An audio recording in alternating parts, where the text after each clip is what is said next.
Okay, we are back, and the reason why I'm back is because I forgot something. The joys. So, I've recently done a video a few moments ago, not that long, detailing how to install Steam on PC Linux OS, and there's the Steam client there. What I omitted is what you had to do post install, although I got the games running and all that kind of business. Put that away. I forgot this bit. You need to load up Synaptic. Log in. And as you can see, it says type def is not known. So what you need to do is go to settings, repositories. That one there needs to be removed. That one there needs to be removed.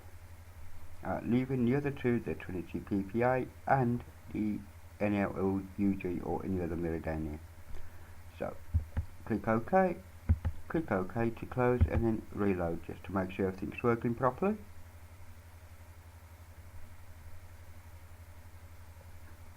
And it is.